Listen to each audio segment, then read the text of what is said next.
Shu kunlarda ijtimoiy tarmoqlarda yana bir shov-shuvli xabar tarqaldi. Samarqand shahridagi maktab rahbarlari sha'ni bilan bog'liq.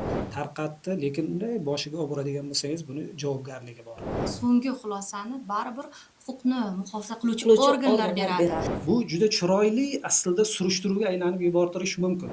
Direktorda o'sha xatti-harakatlari bilan bog'liq agar qisman bo'lsa ham o'sha jarayonlar tasdig'ini topsa, Masalan, siz matbuot xizmati bo'ling, men o'zimga bitta dushmanni orttirgan bo'laman. shilqimlik qildi, gap otdi degan masalan.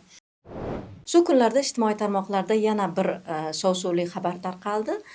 Shov-shuvli deyish ham mumkin, qolaversa bir judayam e'tibor tortar xabar tarqaldi. Ya'ni Samarqand shahridagi maktab rahbarlari sha'ni bilan bog'liq. Bu xabar umuman jamoatchilikda juda keskin qarama-qarshi fikrlarni uyg'otmoqda. Xo'sh, mana shu jarayonda, aynan mana shu jarayonda maktabgacha va maktab ta'limi boshqarmasi axborot xizmati qanday yo'l tutish kerak? Umuman professional jurnalistcha. Mana o'zingiz tushunib olganingizdek, aziz muxlislar, bugungi suhbatimiz faqat bu jarayon haqida emas, umuman hududlardagi, joylardagi, tashkilotlardagi axborot xizmatlari faoliyati hamda jurnalistlarni hamkorligi bilan bog'liq suhbat olib boramiz. Bugungi suhbatdoshlarimiz, keling tanishtirib o'taman. Isomiddin Po'latov, iqtidorli jurnalist Isomiddin Po'latov, xush kelibsiz. Assalomu alaykum. Va yana bir mehmonimiz viloyat maktabgacha va maktab ta'limi boshqarmasi axborot xizmati rahbari Baxtigul Qarshiyeva. Assalomu alaykum, xush kelibsiz. Assalomu alaykum, xushvaqt bo'ling. Demak, yuqorida ta'kidlaganimdek, mavzu birinchi savolimiz aynan o'sha bugungi kunda ijtimoiy tarmoqlarni portlatgan qaysidir ma'noda shov-shuvli xabardan boshlaylik. Keling, mana tayyor misol mana bugungi suhbatimizga. Bugun bu o'sha jarayonga, o'sha voqelikka allaqachon boshqarma tomonidan munosabat berildi. Lekin baribir ham Baxtigul, mana biz o'ylaymizda, bugun axborot xizmatlari o'sha o'zini tashkilotini qaysidir ma'noda advokatiga aylanib qolyapti degan fikr hamon bor. Va aynan shu jarayonda ham siz ularga advokatlik qilmayapsizmi? Nima deb o'ylaysiz? Umuman mana shu munosabat haqida va mana shu jarayon haqida qisqacha to'xtalaylik suhbatimiz avvalida. Albatta, bugun mana shu ijtimoiy tarmoqlarda tarqalgan o'sha maktab direktorining o'sha xatti-harakatlari bilan bog'liq murojaat bu insonni sha'ni, qadr-qimmati bilan bog'liq. Bugun erta tongdan turib ijtimoiy tarmoqlarda mana shu xabarga ko'zim tushdi va rahbar bilan bog'lanib o'sha holatga oydinlik kiritdim va direktor bilan ham holat bo'yicha bog'lanib ko'rib holat aslida qanday bo'lganligi holati bo'yicha og'zaki ma'lumotlarga, birlamchi ma'lumotlarga ega bo'lgandan keyin bizni boshqarmamiz tomonidan ushbu holat nazoratga olinganligi, rahbariyat ushbu holat nazoratga olinganligi va bu bo'yicha qo'shimcha ma'lumot berilishi bo'yicha o'sha birinchi munosabatni bildirdim. Ya'ni vaziyat to'liq o'rganilgach, yana ham jamoatchilikka ma'lumot berilishi haqida xabar berdingiz, ma'lumot berdingiz, to'g'rimi? Aslida ba'zan shunday holatlar bo'ladi, ba'zan ijtimoiy tarmoqlarga xabarlar tarqaladi, ba'zan biz shunaqa axborot zamonida yashayapmiz. Bugungi kunda shu o'rinda qisqacha aytib o'tishib ketishim kerakki, faqat xabar, u xabar ba'zan tekshirilmagan xabarlar, ba'zan mana xabar tarqalyapti, ertasi kuni o'sha uni fake ekanligi haqidagi xabarlar paydo bo'lyapti. Lekin aynan shu misolda bu yerda aniq dalillar ham keltirilganda, to'g'rimi? Yo'q, bugungi o'sha ijtimoiy tarmoqlarga tarqalgan murojaat yuzasidan gapiradigan bo'lsak, bu holat bizni ishchi guruhimiz tomonidan o'rganilib, keyin o'rganish natijalari bo'yicha biza ma'lumot beramiz. Isomiddin, aytingchi, mana shu aynan voqea bilan yana davom ettiraylik suhbatimizni. Professional jurnalist sifatida siz nima degan bo'lardingiz? Mana shu axborotni tarqalishi nechog'li to'g'ri? Umuman professionalizm nuqtai nazaridan nechog'li bu axborotni tarqatish mumkin yoki mumkin emas? Assalomu alaykum. Juda ham xursand bo'ldim. Zar News saytida yana bir podkast paydo bo'lganligi va mana bunday muhtasham studiya meni ozgina nima deydi, kayfiyat beryapti, maza qilyapman. Ayniqsa o'zingiz ishlab ketgan tahririyat bo'lgani uchun. Chunki biz aynan mana shu studiya turgan joyda ishlaganmiz. Bu yerda qog'oz, qalam tebratganmiz. Mana shunaqa dargoh. Men buni aytib o'tishni istadim, chunki mavzuyimiz bilaman, siz birdaniga jangovar boshlab yubordingiz. Men kutmagandim. Har qanday bunaqa podkastlarda gapni indallosi bo'lsa, bir sokinlik bilan Salomatlikdan boshlanadi. boshlanadi. O'sha ma'noda. Sizlarga muborak bo'lsin. Rahmat. Zarnews studiyasi. Biz ham sizni o'z navbatida ko'rib turganimizdan, uzoq yillik hamkasbimiz bilan ana suhbat qurayotganimizdan juda ham mamnunmiz. Rahmat. Gulruh opa, juda ham muhim va chiroyli keys bo'ldi. Aynan mana shu bugun ijtimoiy tarmoqlarda Samarqand shahridagi 81-maktab direktori bilan bog'liq holat. Bilasizmi, buni har tomonlama talqin qilish mumkin. Bugun endi kutiladi bunaqa narsalar. Shunday. Hali biz paparazzi deymiz, masalan, yashirincha kimnidir qanaqadir bir mansabdorni tuzoqqa tushirish jarayonlari hali oldinda. Biz u bosqichga hali bormadik. Lekin bu dunyo o'shanaqangi holatga o'tib bo'lgan. Jurnalistikani o'zi tamattoshi o'zi o'sha bor edi. Biz endi qo'limizga tushib qolgan manbalarni tarqatyapmiz va bu juda ham tabiiy. Lekin bilasizmi, buni huquqiy oqibatlari keyin chiqadi-da. Hamma surasur boshlanadi, bunday mavzu tinadi, bugun erta tingandan keyin huquqiy oqibatlari keyin ochiladi. Birinchidan bu mashhur termin sud hukmisiz hech bir fuqaroni sha'ni, qadr-qimmatini toptash yoki uni shaxsini oshkor qilish, unga oid ma'lumotlarni yoyish yoki fuqaro o'z pozitsiyasidan kelib chiqib qo'lida dalil bo'lgan taqdirda ham Uni oshkor qilish. ha, bu Ayniqsa bu keysda to'la rasm, suratlari va aniq ism familiyalari bilan bu berilgan. nima deydi, o'sha tarqatuvchi tomonda o'ziga zarar bo'lib qoladi. O'sha ma'noda, chunki bugun juda ham ko'pchilik tarqatyapti bunaqangi holatlar. Masalan, o'sha vodiydagi maktab direktori voqeasi ham. Unda ham mana kimlardir o'sha ayolni tarqatdi, lekin unday boshiga olib boradigan bo'lsangiz, buni javobgarligi bor. Men masalan professional jurnalist qanday qilish kerak bunaqangi ma'lumotni qo'lga kiritganda? Albatta jim turmasligi kerak. Albatta. Xo'p, mayli maktab direktori shunaqa harakatlarni sodir etdi. U ma'lumot aytaylik, o'sha biz menga aytganingizda fuqarolik jurnalistikasi haqida ham gaplashamiz dedingiz. Bugun endi shunaqa jurnalistika o'zi yetib keldi, Allaqachon shakllandi. Mana o'sha holat ham fuqarolik jurnalistikasining bitta namunasi. Bu juda chiroyli aslida surishtiruvga aylanib yubortirish mumkin. Masalan, xo'p, boshqarma boshlig'iga chiqildi, ma'lumot olindi. O'sha maktab direktoriga chiqildi, ma'lumot olindi va o'zini faktlari, bitta surishtiruv, maqola u. Uni e'lon qilish mumkin. Lekin bor yo'g'i o'sha shaxsni, o'sha maktab direktorini oshkor qilmaslik kerak. Tamom. Bu voqealarni o'zi shunaqangi, bilasizmi, Samarqand shahridagi qaysidir maktabda direktori degan gapni o'zi hamma direktorni o'zi aslida tahlikaga tushirib qo'yadi. Shoshirib qo'yadi, shunday. Mavzu e'tiborni tortadi. Ayniqsa ta'lim sohasi va ta'lim sohasi xodimiga nisbatan jiddiy ayblov bo'lyapti.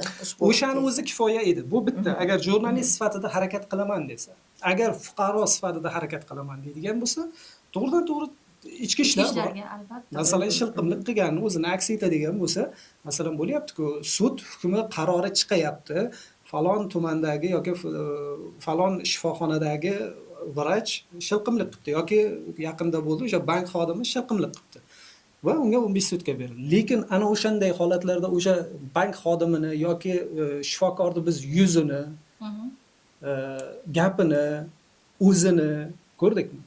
Ko'rmadik. Yo'q. Bu yerda jazosini olishi kerak. Xuddi mana shu tartibda. Lekin endi buni ikkinchi tomoni bor-da. Masalan, bilasizmi, ikki tomonni ochadigan bo'lsangiz yana kengayib ketaveradi. Men uni aytib o'tirmayman. Shunchaki eng asosiy bitta jihati bor. O'sha maktab direktori agar odam o'ldirgan qotil bo'lganda ham hatto uni bolasi bor. Uni turmush o'rtog'i bor. Oilasi bor. Mana o'sha tomonlarini o'ylash kerak. Albatta hisobga olish. Chunki o'zi o'sha maktabgacha va maktab ta'lim boshqarmasini rahbarini fikrida bu ahmoq, bu nima deydi, sharmanda bo'ladi. Mana bunaqa gaplarni o'zi aytilayotganligi anglaymanki, u katta ehtimol bilan maktab direktori ishdan ketadi. Mana o'sha boshqarma boshlig'ining reaksiyasidan men kelib chiqib xulosa qilyapman-da buni.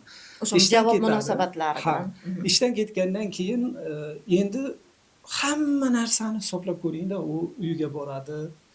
Balki o'sha jamoada ishlaydimi yo'qmi, uni karyerasi hammasi bir pul bo'lib ketdi-da. Eng qizig'i o'sha jiddiy mansabdor insonlar ham aynan shu xabarni o'zini sahifasida bo'lishyapti. Bu ham bir o'sha media savodxonligimiz hamin qadar ekanligidan dalolat bermaydimi? Deylik, mayli boshqa o'zini masalan tushunmagan, deylik boshqa bir insonlar bo'lishib yana davom etsa mayli, lekin mansabdor insonlar mana shu voqelikni, mana shu postni bemalol o'zini sahifalarida ulashib boryapti. Gulruh opa, bu ham aslida bilasizmi, media savodxonlik, huquqiy savodxonlik bu juda kamyob narsa. Albatta. Hammada bor emas. Nima uchun ulashishyapti? Sababi ularda ham oila bor. Ular o'sha nima deydi? O'zini qo'yib ko'ryapti-da. O'zimda singlim yoki o'zimda oila a'zoyimga kimdir shirqimlik qilganda men qanaqa reaksiya qilaman?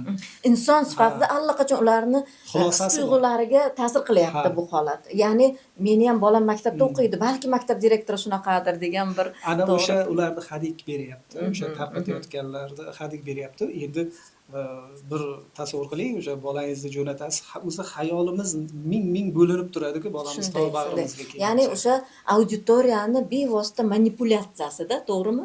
Manipulyatsiyasiga olib kelyapti axborot. Lekin Gulruh bu yerda so'nggi xulosani baribir huquqni muhofaza qiluvchi organlar beradi. Albatta.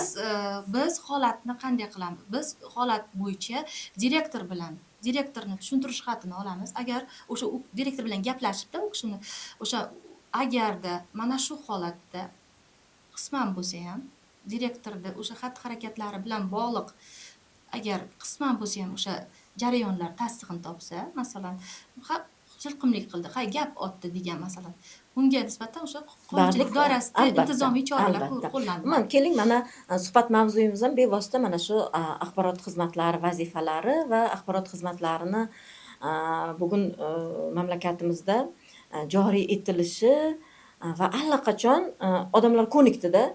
Deylik, u yoki bu hatto mana ijtimoiy tarmoqlarda ham munosabat biron bir voqelikni olib chiqayotganda albatta o'sha sohani falonchi axborot xizmati deb teglaydigan bo'lishdi. Allaqachon odamlarda shunaqa bir munosabat shakllandi. Lekin baribir ham jurnalistlar tomonidan bir unchalik ijobiy bo'lmagan qarash bor. Ya'ni ko'ngli to'lmaydigan biroz holatlar bor. Bu ham aynan shaxsan o'zimning fikrim emas, umuman berilayotgan fikrlardan, ijtimoiy tarmoqlarda berilayotgan ommaviy axborot vositalaridagi suhbatlardan kelib chiqqan holda bildiryapman. Ya'ni axborot xizmati keyingi paytlarda faqat o'zini korxonasini advokatiga aylanib bormoqda degan tushuncha ham bor emasda. To'g'rimi? Siz aynan shunaqa bir tavsifnomaga ega bo'lmaslik uchun nima qilyapsiz?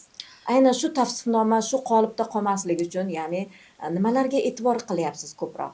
Mana sizni o'sha faoliyatingizni kuzatib boramiz. Faolsiz juda ham o'sha ijtimoiy tarmoqlarda ham o'zingizni o'zingiz faoliyat yuritayotgan tashkilotni olib borayotganda ham juda faolsiz.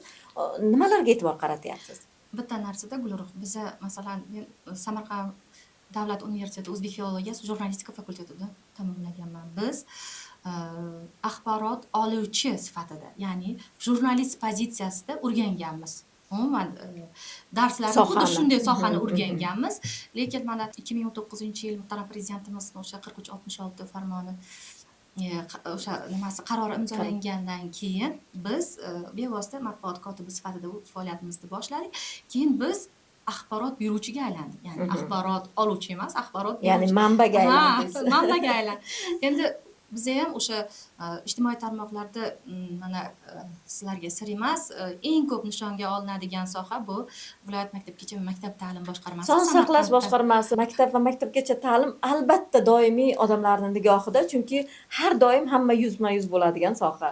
Albatta, mana shu fursatdan foydalanib, men o'sha jamoatchilik faollariga sohadagi qator muammolarni o'sha aniqlashda o'zini yordam beradigan jamoatchilik faollariga o'z minnatdorchiligimni bildirib o'taman. Lekin ularning orasida mana shunday bizni sohamizda mana Isomiddin ham judayam ko'p biza bu bo'yicha suhbatlashganmiz. Bizda o'sha shaxsni o'sha shaxsiy qadr-qimmatiga doir axborotlar ko'p tarqalyapti. Mana shunday holatda biz albatta huquqni muhofaza qiluvchi organlar o'sha tashkilotlarni xulosasini kutishga majburmiz Albatta. munosabat berishda. Lekin bu masalan bironta tashkilotda ishlab, masalan men maktabgacha maktab ta'lim boshqarmasi sohasida ishlab, bu sohada advokat bo'lyapti degan fikrdan men yiroqman. Sababi sohamizda haqiqatan ham siz mana birdan siz hozir o'sha qora nuqtadan boshladingiz. Axborot xizmatlari tashkil etildi. Jurnalist sifatida mana bir necha yildan beri ularning xizmatidan foydalanyapmiz, ma'lumot olyapmiz, qayerdadir norozi bo'lyapmiz. Siz shaxsan o'z faoliyatingizda ular bilan hamkorlikda bir nimalarni his qildingiz? Yaxshi tomonlarini ham, agar salbiy tomonlari bo'lsa, nima deb o'ylaysiz? Bitta o'xshatish qilaman. Mana salkam 15 yildan oshdi bir-birimizni taniymiz. Shunday. Men sizni xotin-qizlar jurnalistikasi deganda sizni ko'p tasavvur qilaman. Rahmat. Yaxshi yuzi sifatida o'ylaymanki, siz ham meni ozmi ko'pmi tan olasiz. Albatta. Mana o'sha nuqtada siz yoki men matbuot xizmati bo'ladigan bo'lsak, hozir Biron bir ha. tashkilotda. Va jurnalist sifatida o'sha tashkilot bilan bog'langanda, masalan, siz matbuot xizmati bo'ling, men o'zimga bitta dushmanni orttirgan bo'laman. Yoki aksincha. Sizda masalan bir yaxshi ukangiz bo'ladigan bo'lsa, men hozir qaysidir masalan xalq ta'limiga, Baxtigul bilan dushmanga aylandingizmi? Menimcha biz yo'q. yo'q. Biz ichimizda men ham qoniqmayman Baxtigul opadan, Baxtigul opa ham hamisha himoyada. Bu nafaqat Baxtigul opa, endi men yuzlab matbuot xizmatlari bilan ishlayman. Deganim tabiiy qabul qilaman. Opani masalan mana ikkita funksiyasi bo'ladigan bo'lsa, shu matbuot xizmatlari. Bittasi tashkilot imiji Imiji bilan shug'ullanish. Demak, bu qonunchilikda belgilangan. Albatta. Tashkilot imijini propaganda u asosiy vazifasi sifatida. Bu shart. Bu bitta tomoni. Va ikkinchisi xo'p, axborot berish. Axborot ololmayapmiz emas, lekin xohlagan axborotimizni ololmaymiz. Men fikrimni tugallaydi. Mana o'sha ma'noda buni ham tabiiy qabul qilaman. Endi bu kishi nafaqat bu kishida, masalan, Eldor aka sog'liqni saqlash boshqarmasi, yaxshi qadrdon akamiz yoki mana bu favqulodda vaziyatlar Ilhombek, bu ham yaxshi yigit. Lekin shunaqa vaziyatlar bo'ladi, ololmaysiz. Yashiradi yoki shunday chiqadidagi falon joyda bir holat bo'libdi, aytaylik ta'lim yoki tibbiyot sohasi yoki favqulodda vaziyatlarga oid bo'ladigan bo'lsa, oldindan aytadi-da. Mana shunaqa bo'lishi kerak. Tushunyapsizmi? Hatto vrach qo'ya olmaydigan tashxisni bizda matbuot xizmatlari qo'yadi. Bunga guvoh bo'lganman. Ya'ni o'sha o'zi faoliyat yuritayotgan sohani chuqur bilimdoni sifatida o'zini ko'proq himoya qiladi. Bilasizmi? Xullas, advokat sifatida men baribir shunday tasavvur qilaman ko'pincha. Va bilasizmi? Masalani shunaqa tomoni bor. Siz masalan bugun ta'lim tizimidasiz. Undan biroz avval gazda matbuot xizmati bo'ldingiz. Undan ham avval bormidi? Undan oldin viloyat o'zidep viloyat kengashi. Siz gazda muammolarini, gazda o'yinlarini bizdan ko'p bilasiz. Yaxshi bilasiz. Endi jurnalist sifatida, endi qarangda, siz hozir matbuot xizmatisiz. Masalan, sizni aytaylik Samarqand televideniyasi jamoasiga masalan tajribali tele boshlovchi sifatida chaqirsa-yu, ertaga Baxtigul opa sizga topshiriq bo'lsa, siz surishtiruvlar qiling deydigan bo'lsa, siz titib tashlaysiz. Ta'limni ham o'sha sohani tashlaysiz, gazni ham. Mana o'sha vaziyatda siz jurnalistga aylanasiz. Bu yerda jurnalist bor, matbuot xizmati bor va bu yerda xalq bor. Siz ham xalqsiz. Mana o'sha ma'noda sizni farzandingiz ta'limdagi qaysidir bir botqoqlikka botayotgan holatda ko'rib ko'z yumganingizda sizni farzandingiz o'sha yerda jabrlanadi. Yoki tibbiyotda xodimi tibbiyotda axborot xizmati qaysidir holatini men yutuqlarni istagancha aytamiz. Masalan, ta'limda ham aytishim mumkin. Shu Va u bugun yoritilib ham ertalab, boriladi shu bugun doimiy ravishda. ertalab shu haqda o'yladim. Ta'limdagi plyus taraflarini ham o'yladim. Va tibbiyotda ham mana biroz avval suhbatimizda avval aytdik-ku, shunaqa edi, bir shifokorlarimiz jallodga o'xshardi bundan 10 yil avval. Hozir unaqa emas. O'ziga xos bir imiji yaratildi. Shifokor siz bilan har qalay hisoblashadigan davr keldi. Lekin o'sha siz fuqaro bo'lib qolishingiz mumkin. Xudo ko'rsatmasin. Masalan, ta'limda muttasil kamchiliklar bo'laversa, men oliy ta'lim, undan yuqori ta'lim deymiz. Eng kuchli ta'lim maktabgacha ta'lim va maktab ta'limi. Mana bu eng katta bizning butun iqtisodimiz, tashqi imijimiz, ichki imijimiz hammasi shakllanishida bu muhim narsa. Siz iste'molchisiz. Men o'shanday vaziyatda matbuot xizmatlariga qarata nima demoqchiman? Avvalo siz ham qaysi tashkilotning matbuot xizmati bo'lishingizdan qat'iy nazar, siz xalqsiz. Siz u yerdan ketasiz. Bu aynan Baxtigulga qaratilgan. Shuning uchun bu yoqqa qarab axborot xizmatlariga Siz u yerdan qaratilgan. ketasiz. U yerdan ketganingizdan keyin siz iste'molchisiz. Juda tez almashadi. Bugun rizqni Alloh beradi. Ha, o'sha ma'noda birinchi xalq sifatida, inson sifatida avvalo tanamizga o'shani olishimiz kerak. Qolaversa, masalan, Keling, bu yerda boshqa jarayonni ham Baxtigul tomonidan ham o'ylab qarang-da. Shu o'rinda men Masalan, o'zim Baxtigul fikrim bor. ishlaydi hozir mana hozir aytadi hozir Baxtigul ham. Sizga katta rahmat o'zingizning fikrlaringiz bilan bo'lishganingiz uchun. Matbuot kotibi avvalambor tashkilot bilan, ya'ni ommaviy axborot vositalarining o'rtasidagi ko'prik vazifasini o'tash kerak. shunday. Aynan mana shu uchun, o'sha bo'shliqni to'ldirish uchun muhtaram prezidentimiz tomonidan mana shu lavozim joriy etildi. Siz hozir juda ham menga chiroyli ta'rif berdingiz. Xuddi siz mana hozir o'sha sizni ta'rifingizda yaqinda matbuot anjumanida bitta jamoatchilik faoli turib rahbarimga to'g'ridan to'g'ri aytdi. Sizni matbuot kotibingizni ishdan bo'shatish kerak. Faqat paxta qo'yish bilan shug'ullanadi. To'g'ridan to'g'ri. To'g'ridan to'g'ri. Sizga nisbatan Mana bu video zapisi ham bor. Faqat paxta qo'yish bilan shug'ullanadi. Men siz aytmoqchi bo'lgan fikrim shundan iboratki, ya'ni matbuot kotibini o'sha PR bilan shug'ullanishi o'sha o'zining faoliyatining bir qismi. Bizni sohani bir qismi. Bizni sohamizda Ya'ni u judayam PR-men sifatida ishlashga majbur. bir To'g'rimi? qismi. Albatta. Targ'ibot deylik. Targ'ibot. Targ'ibot deylik. Bizni- Yo'q, PR-men mana image maker deylik xorijda alohida bir institutlar shug'ullanadi-da. Demak, bizda bu narsa matbuot xizmatining Demak, vazifasiga bir qismi. kiritilgan. Endi shu o'rinda yana bitta nimani aytmoqchiman. Bizni sohamizda, masalan, men o'zim maktabgacha maktab ta'limi boshqarmasi sohasida mana 4 yildan oshiq ishlayotgan bo'lsam, biz axborot uchun doim ochiqmiz. Bizni masalan kamchiliklarimizni aytgan o'sha umuman ko'rsatgan ommaviy axborot vositalari bilan hamkorlik qilib ochiq ishlashga tayyormiz. Bu yerda mana aytdilarki, matbuot kotiblari undan oldin o'sha jarayon haqida o'zini nuqtai nazarini beradi. Bizda mana shu bugungi tezkor axborot zamonida o'sha matbuot kotibida bor qisman axborot bilan u bo'lishadi, qisman axborot bilan. Lekin biz jim turishimiz ham bu nimada?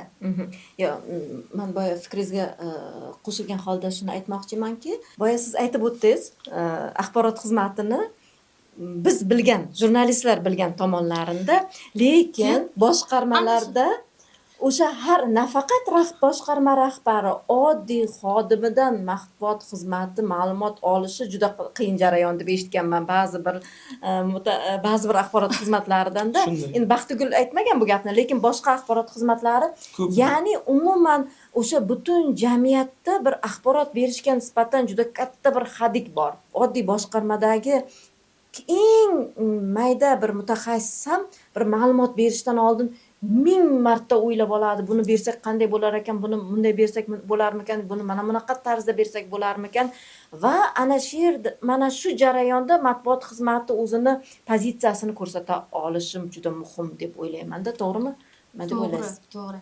Hozir Siz mana shu chig'iriqlardan qanday o'tib kelyapsiz? Siz mana Isomiddin yuqorida ta'kidlagandek, eng og'ir sohadagi matbuot sohalarda matbuot xizmati bo'lib ishlagansizda, o'sha baribir ozmi ko'pmi ma'lumot beryapsiz.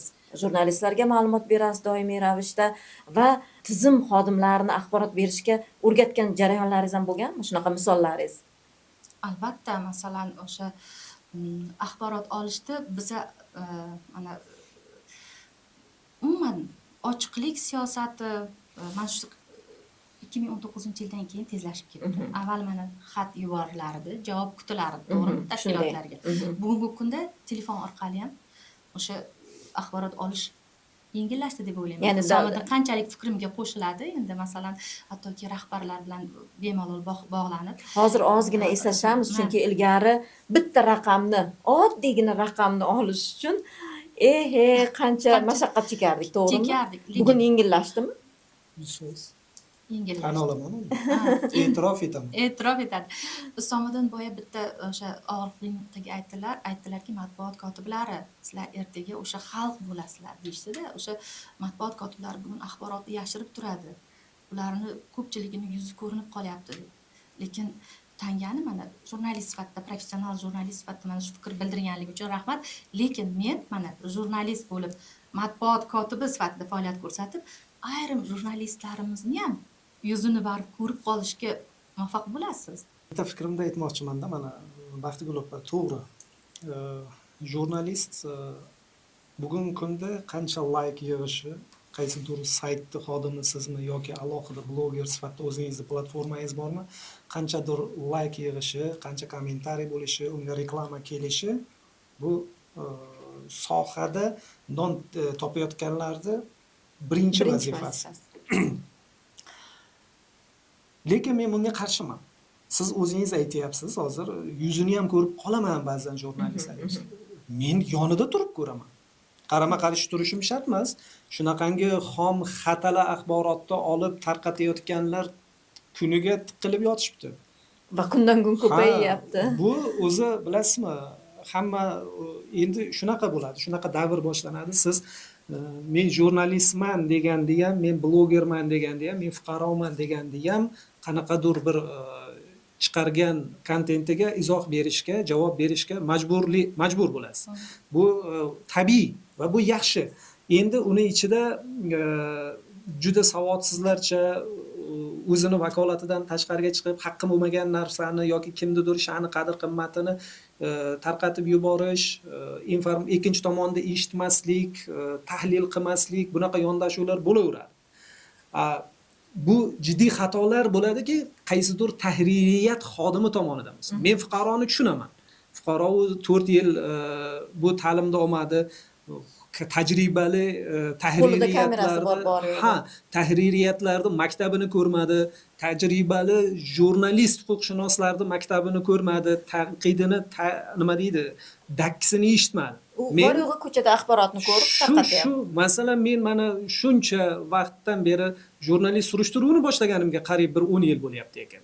Lekin bugun ham men huquqshunos bilan bir holat bo'lsa gaplashamiz. Albatta, maslahatlashamiz. Kun.uz sayti juda ehtiyotkorlik bilan munosabatda bo'ladi mana shu holatga. Yuristimizga albatta ko'rsatib olaman. Mana. Yoki mendan tajribali muharrirlar bor u yerda. Ekspertlarga qolaversa. Ekspertlarimiz bor, ko'rsatib olaman. Bu bilasizmi? Sizga ishonchni uyg'otadi o'sha tahririyatga.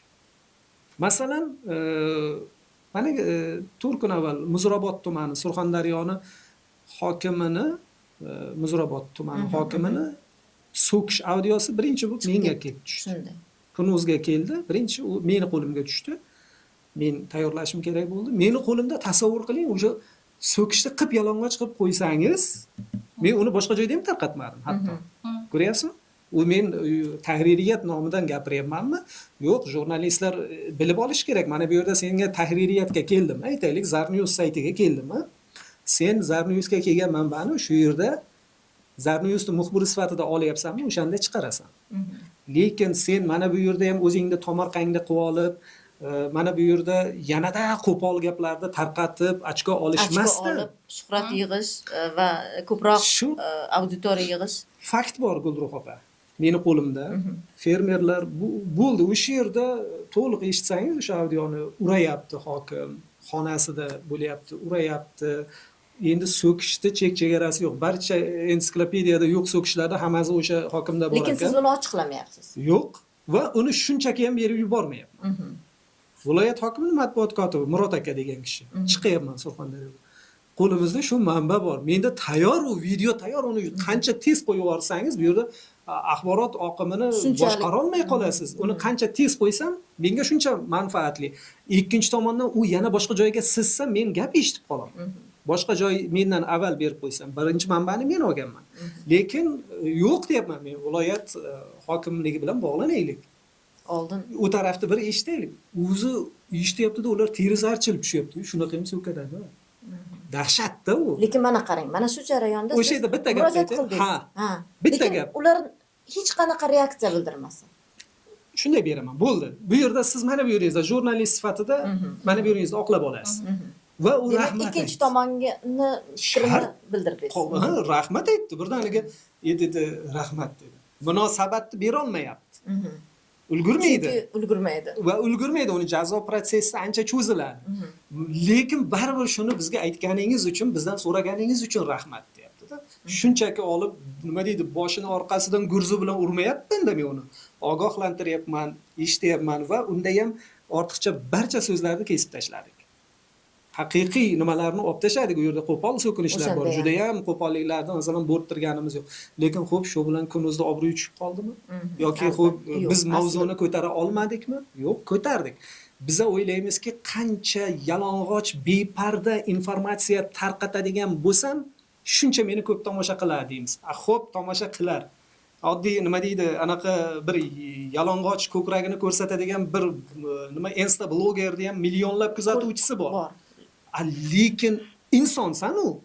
Tubing inson-ku. Masalan, endi jurnalist bilasizmi? Endi jurnalist nafaqat inson.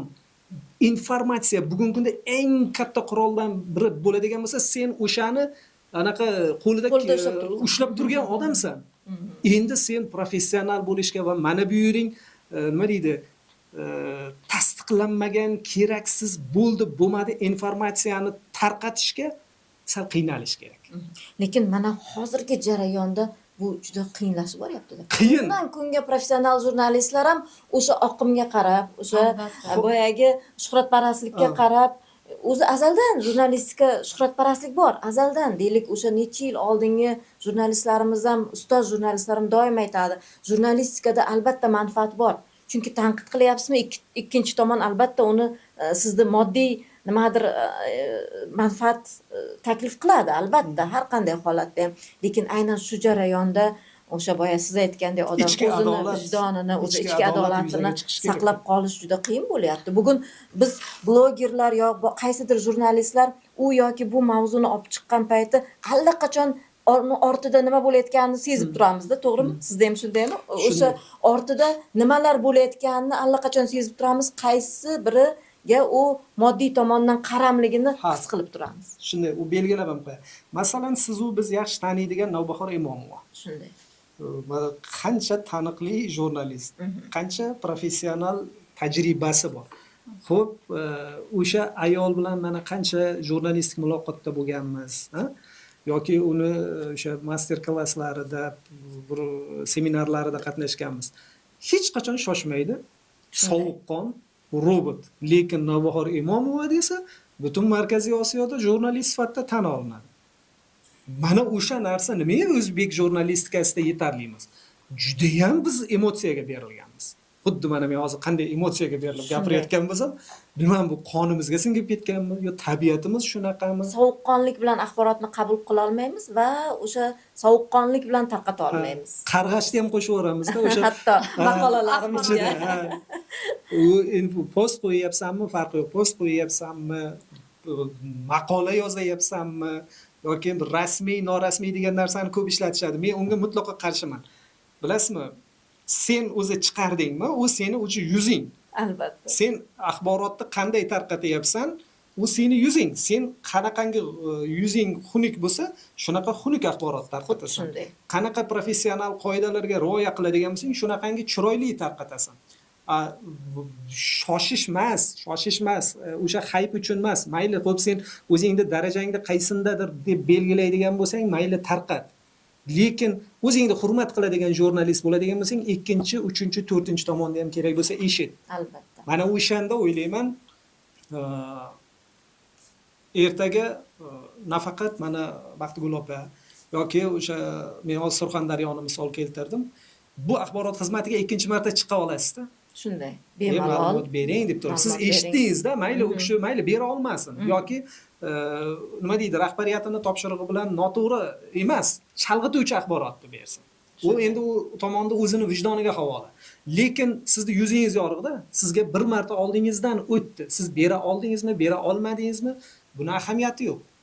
Lekin mana shu so'rashni bilmayapmiz. Bugun jurnalistlar har qanday idoraga bemalol bostirib kirib, eshigini tepib, kira olish imkoniyati bor degan fikrlar ham, degan qarashlar ham ming afsuski keyingi paytlarda, ya'ni shakllanib qolyapti. Buni suiiste'mol qilsak bilasizmi, Gulruh opa? Mana bu yerda jurnalistlar o'zaro gaplashib oladigan gap keldi. Shunday. Biz suiiste'mol qiladigan bo'lsak, mana o'sha so'z erkinligi yoki o'sha biz Jurnalist tepayotgan etikasi degan. endi u juda katta masala. Biz hozir suiiste'mol qilsak borku, davlat tashkilotlari qo'pol qilib aytganda hurkib qoladi. Shunday. Agar jiddiy biz Ha. yondashadigan bo'lsak, Hurkib qoladi va ertaga ular soviydi jurnalistlarni. Informatsiya berishni, mana bu eshiklarni yopishga harakat qiladi. Hurmat qilmay qo'yadi jurnalistni. Deydi, bitta shallaqida deydi. Tizimga baho berib bo'linadi-da. Shunday. Biz qayerda borib eshigini tepadigan bo'lsak, suiiste'mol qilsak, lekin professional tarzda prokuraturadan ham olyapmiz-ku. Prokuraturani ko'chasidan o'tsangiz, seskanardingiz. qanchalik qiyin edi. Olayapmiz-ku, ma'lumotni beryapti-ku, shunaqa joyi keldimi? Endi bo'ldi, to'xta, endi o'zingga kattaroq pardani qo'y. Chiq. Baribir. Kim bo'lsa ham chiq, rahbariyatiga chiq va qonuniy tarzda qo'lingda olgan informatsiyang bo'yicha so'rov jo'nat. Bermasa bermaganini o'zi ham javob-ku bugungi jurnalistikada. Umuman jurnalist shunaqa odamki, hatto o'zini bayramida ham o'zini tanqid qiladi-da. To'g'rimi? Jurnalistday shunaqa bir haqgo'y odam yo'q-da, hatto o'zini bayramida ham Shunday o'ylaymiz. o'zini shunday o'ylab o'zimizni yupatamiz. O'zini tanqid qiladi va o'ziga nisbatan tahliliy yondashishga harakat qiladi. Men baribir ham optimist yondashaman bu narsaga. Haqiqatan professional jurnalistlarimiz bor va muhimi o'sha davom etishida deb o'ylayman. Men davom etishidan biroz Moslashmasdan. o'sha bugungi o'sha boyagi siz aytgan shantaj jurnalistikaga, shalaqa jurnalistikaga moslashmasdan o'sha o'zini professionalligini, xolisligini saqlab qolib, o'sha narsani bir yurakdan bir asrab qoladigan jurnalistlar baribir bor va ular davom etadi deb o'ylayman. Endi bugungi mana bu jurnalistika haqida gapiradigan bo'lsak, bugun ham professional faoliyat yuritayotgan saytlarimiz, gazetalarimiz, televideniyada bor, biz uni asrashimiz kerak. Chunki ular yuqori ketmasligi kerak. Bugun masalan axborotni mana hozir Isomiddin hammasini chiroyli qilib tahlil qilib berdi. O'sha bir tomonlama, bitta o'sha bo'ldi qoldi degan axborot ketyapti. Bu o'sha ikkinchi, uchinchi tomonni fikri yo'q. Keyin uni ikkinchi tomon fikr beryapti, uchinchi tomon fikr beryapti. Shuni evaziga o'sha ijtimoiy tarmoqlarda Turli xil fikrlash o'sha paydo bo'lyapti. paydo bo'lyapti-da. O'shaning uchun men o'ylayman, mana shu jurnalistikamizni Umuman nima qilish kerak ana shu professional jurnalistikani asrab qolish uchun, nima deb o'ylaysiz? Endi ustozlarimiz ustoz shogirdlikni joriy etish kerak. Davom ettirish kerak. Lekin mana boya ko'rsatuv boshlanmasdan oldin Isomiddin bitta o'zini o'sha xotirasi bilan bog'liq bo'lishganda, shunda men o'sha ustozimiz aytgandi, jurnalistika kasb emas bu xarakter degandi. Shuning uchun aytamanki, mana shunday xarakterli Isomiddinga o'xshagan va boshqa bir qancha jurnalist jurnalistik xarakterga ega, o'zini pozitsiyasiga ega Pozitsiyasiga ega yoshlarimizni tarbiyalash kerak deb Mhm, o'ylayman. mhm. Bu albatta Zarnewsda buni yo'lga qo'yilgan, to'g'rimi? Albatta, maktab, Maktab alohida bor, maktab alohida. bor. Va siz nima deb o'ylaysiz? Aynan mana shu professional jurnalistikani asrab qolishimiz uchun, chunki boya Navbahor Imomova haqida gapirdingiz. Navbahor Imomova ham yaqinda shu Amerikadagi gazetachilik, televideniya, masalan, televideniyadagi holatlar haqida juda ham kuyunib gapirdi. Ya'ni u yerda ham ahvol shu. U yerda ham o'sha televideniyadagi tomoshabinlar soni keskin pasaygani, gazeta o'quvchilar soni keskin pasaygani, ya'ni sifatli jurnalistika taqdim etayotgan insonlarning auditoriyasi keskin pasayib ketayotgani, fuqarolik jurnalistikasi u yoqda ham rivojlanayotgani haqida juda ham bir kuyunchak fikrlar gapirdi va lekin ta'kidlab o'tdiki, biz yo'ldan qaytmaymiz. Biz o'sha nima, qachon, qayerda degan jurnalistikani eng asosiy savollariga baribir javob bergan holda axborot beramiz. Ya'ni sifatli axborot beramiz va odamlarga oldi qochdi axborot bilan ularni miyasini chalg'itmaymiz. Biz o'zimizni yo'limizdan qaytmaymiz deb umumiy bir jurnalistika haqida bir xulosa berdilar va bu bizga bir yaxshi bir mujda sifatida bo'ldida. Siz nima deb o'ylaysiz? Umuman nima qilish kerak? Mana shu muhitda umuman biz boyagi Don Kixotlarga o'xshab qolmayapmizmi? Ya'ni o'sha o'zimizni ichimizda yo'q, baribir professional jurnalistika bor, u albatta o'lmaydi degan bir nimaga o'xshab qolmayapmizmi? Nima deysiz o'sha qahramonlarga? Bir nechta javoblarim bor. Bunga o'z javobim ancha avval shakllandi. O'sha adashmasam bu Aziz Nesen'da edi. U adabiyotga nisbatan aytiladi, uni gapi. Ya'ni ham Chunki adabiyotda ancha payt xuddi shunday bir chig'iriqlardan o'tdi-da, to'g'rimi? Ommaviylik. Shunaqa. Men adabiyotga nisbatan aytadiganda qarang. U ommani deydi. Ommani, umuman adabiyotni ommani darajasiga tushirish emas, ommani o'sha adabiyot, ya'ni san'at darajasiga chiqarish haqida o'ylashimiz kerak deydi. Bu xuddi o'sha javob. Biz agar moslashadigan bo'lsak, barcha muqaddas narsalarimizni qo'ldan boy berib qo'yamiz. Biz xo'p, bugun Vaynchi, xo'p, bugun Insta bloger, xo'p, kimdir bugun oyog'ini ochib, kimdir ko'kragini ochib ochko olayotgan, xo'p, pul qilayotgan, bugungi zamonaviy til bilan aytganda soqqa qilayotgan bo'lsa, biz shunaqa bo'ladigan bo'lsak va biz unga moslashadigan bo'lsak, bizda nima qoladi muqaddas? Nima qoladi bizda prinsip? Insonni o'z prinsiplari bo'lishi kerak-ku. Xo'p, biz ulug' bu inson, bu oq va qora degan tushunchalari bor bu har bir insonda. Nima deydi? Ezgulik va yovuzlik deylik. Masalan, mayli aslida yovuzlikka aylanadi u. Bugun biz juda yengil qarayotgan hayp oldi qochdi narsalar Instagramda borib yovuzlikka aylanadi. U yovuzlikka aylanadi. Ajdahoga aylanadi. U ulkanlashib boryapti. Bizni farzandlarimiz, bizni ota-onalarimiz, bizni atrofimizdagilar ham istaysizmi yo'qmi unga ko'proq nima bo'layapti? Ergashadi. Odamzod o'sha tabiatan shunaqa. Ha, yengil narsaga Aznaysenni gapida agar biz tasavvur qiling teskarisi bo'lsa-da, biz yutib chiqsak, biz endi haqiqiy o'sha sifat uchun kurashayotganlar agar yutib chiqadigan bo'lsa, masalan, hozir Yoshlar ishlari agentligining bir nechta loyihalari bor. Men kuzatib boryapman. Yoqayapti menga. O'zi aslida shunaqa haybarakallachi odam emasman, bilasiz. Lekin yoqayapti. Bitta ikkita loyihalar bor. Shulardan bittasi anaqa mutolaa ilovasi, keyin 1000 kitob loyihasi. Qarayapmanda, bular hukumat darajasida boshlanyaptimi? E'tibor. Ha, bu optimist bo'laman deyapsiz-ku, men optimistlikda bu yaxshi narsa. Demak, nimadir nur bor. Bor. Endi mana o'sha tarafga qarab harakat qilinsa-da, men yutib chiqsak biz nima bo'ladi degan gapni aytayman-ku. U biz ommalashmasakdagi omma bizlashsa-da. Tasavvur qiling qanaqa millatga aylanamiz. Shunday bo'ladi. Qanday nima deydi, insonlar masalan qayoqdagi Vaynni emas, Hamid Sodiqni ko'rsatuvlarini ko'rsa, pulga sotib olib ko'rsa kerak bo'lsa, yoki siyosiy dunyodagi siyosiy jarayonlarni pulga sotib olib ko'rsa, aqli yetsa o'shanga, chiroyli sharhlarni, Shayx Muhammad Sodiq Muhammad Yusufov fikrlarini yoki nima o'tib ketdilar-u, bir opa bor edilar. Tursunoy Sodiqova. Tursunoy Sodiqova o'tib ketdilar. Qanaqangi bir hikmatli kitoblari bor. Kitoblari. Ana o'shalarni qizlarimiz o'qisa, biz ma'rifatlashsak qanday chiroyli bo'ladi. Agar o'shani Albatta. teskarisi bo'ladigan bo'lsa, biz hozir har joyda aytayotgan uni men doim shu vaqtda o'zim bilan o'zim bahslashib qolaman o'sha 3-renessans degan iboraga. Men 3-renessans mana o'shanday jarayonlardan keyin sodir bo'ladi. Demak, o'sha kitob o'qiydigan jamiyatda Ha, mana mo'jizalar sodir bo'ladi. Lekin men baxtiga ishlaydigan buni tashkilotni xodimlari yaxshi ishlasa, kitob targ'iboti ko'proq bo'lsa, ya'ni odamlar o'sha haqiqiy ma'naviy ozuqa bilan oziqlana boshlasa, biz albatta yutamiz.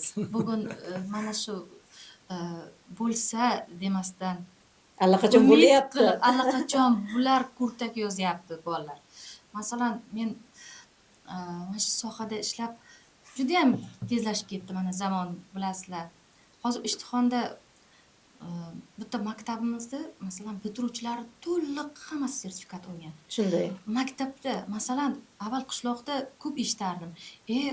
O'qib kim bo'lar eding degan gap. Bugun qishloqda yashaydigan oddiy sartarosh ham pulini bolasiga investitsiya qilyapti. Bolasini repetitorga o'qitishga beryapti. Xafa ikkalangizni ham bitta tushkunlikka tushirib qo'ying. Yo'q, o'zi boya yaxshi bir nuqtada to'xtaldingiz-a. Xususan endi Aynan shu boradada bir real ham qarashimiz kerak-da vaqt bilan. Mana o'sha sertifikatlar, men ko'proq Qashqadaryoning ham xalq ta'limini kanalini kuzataman. Juda ko'p berishadi, ular ham shu yutuqlarni yoqadi menga. Nimalargadir umidlanaman. Lekin real hayot bu maktabda va bog'chada. Bog'chada mana kechagina bo'ldi. Payariq tumanida bolacha qarovsiz qoldi, chiqib ketdi. Qarang, men o'shanda maqola yozganimda bitta nuqtada bog'chaning eshiklari ochildi. Demak, o'sha yerda e'tiborsizlik bor. Bog'chaning eshiklari ochildi. Bola keldi-ketdisi ichkarida, tashqarida ekanligi unutildi. Chiqdi, maktab boshlandi. Bu yerda ikkinchi nuqta ochildi. Darvoza. Aslida men o'sha joyda ko'rdim, mana shunday ochiqlik. Mana burchakda-da bog'cha. Mana bu, mana shundayda. Tasavvur qiling, mana maktab, mana shunaqa joy. Ko'rdim. Mana bu yerda darcha bor. U oddiy bir beton sindirilgan o'sha chegarasi, maktab chegarasi. Ana o'sha yerdan shunday o'tayapti bolachi. O'tgandan keyin mana bu yerda o'sha favqulodda vaziyatlar uchun va u to'silmagan. Yo'q, to'silmagan. Yo'q, to'silgan. Keyin to'sildi. Keyin to'sildi. Boshda to'silgan bittagina odam kiradigan, to'silmadi ahamiyati yo'qda. Odam kiradigan yosh bola yoki katta odam ham kirib keta oladi. Kiradigan joyi ochiq bo'lgan. Agar o'sha yosh bolacha bo'lsa, katta odam bu kirib ketadi. Yosh bolacha bo'lsa, o'sha yerda to'xtardi. Qarangda, 1, 2, 3 ta xavfsizlik unutildi. Va o'sha bir joyga nuqtaga urilganda, demak, ana shu yerda uchalasi ham ayblanadi-da. Juda mas'uliyat, xo'p, chegara yopilmadi, bu ham yopilmadi. U maktabda befarq bo'ldi birovning bolasi va bolacha o'ldi. Ko'ryapsizmi? Bizni mana bu jihatlarimizda tizimli muammolar-da bu.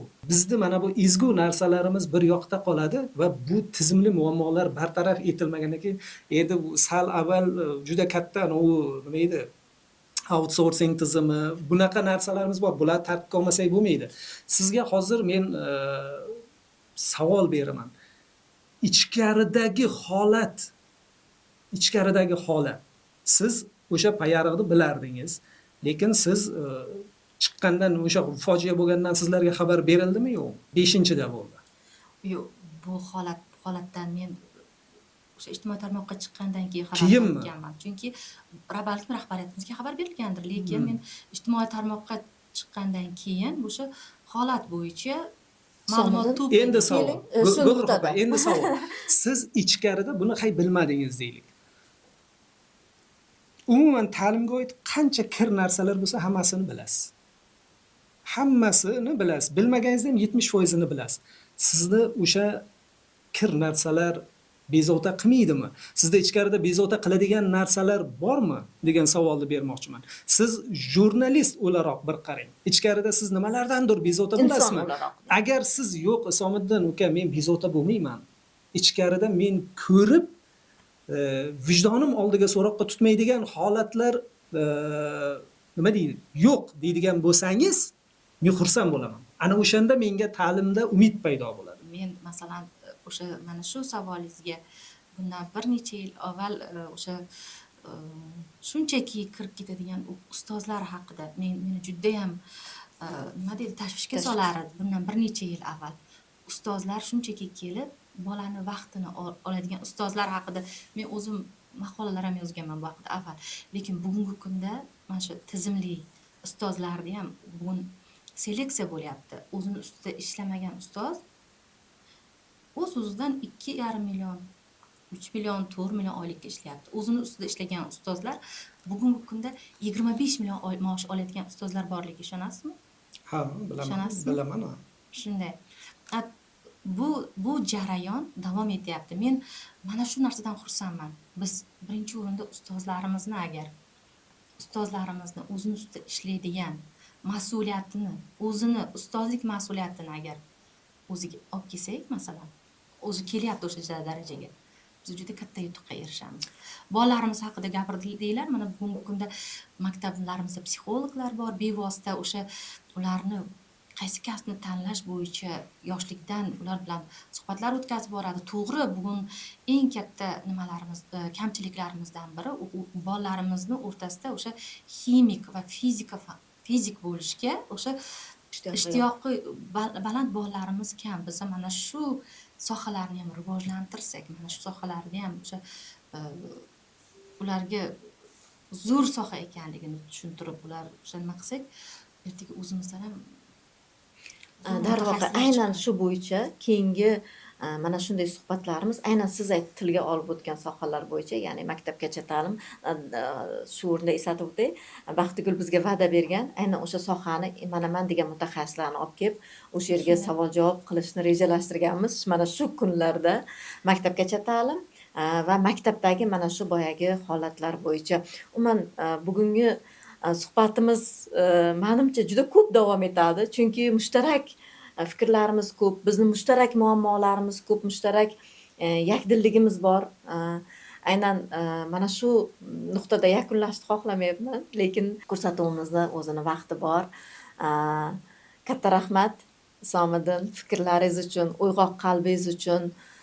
Umuman jurnalistikani doimiy ravishda mana necha yillardan beri o'sha eng o'zini asosiy an'analarini saqlab qolganingiz uchun sizga katta rahmat aytaman avvalambor. Sizga ham katta rahmat Baxtigul, ko'rsatuvimizga tashrif buyurib, mana bugun garchi boshdan aytdingiz, ikkita jurnalist bo'lib menga nisbatan hujum uyushtirmaysizlarmi? Yo'q, biz ham shu qaysidir ma'noda o'sha sohani ichidamiz. Biz ham bitta tan, bitta vujudmiz, chunki hammamiz ham o'sha jamiyatdagi muammolar barham topishini va jamiyatimiz qolaversa o'z-o'zidan yana ham yaxshilanib borishini xohlaymiz. Bunda esa ta'limni o'rni juda katta. Katta rahmat barchalaringizga. Keyingi ko'rsatuvlarimizda, keyingi chiqishlarimizda yuqorida tilga olgan mavzularimiz albatta uzatiladi. Qolaversa siz aziz muxlislardan, mushtariylardan qaysi mavzularda ko'proq suhbat olib borishimizni istaysiz? Shu bo'yicha fikrlaringizni izohlarda kutib qolamiz. Katta rahmat, ko'rishguncha salomat bo'ling.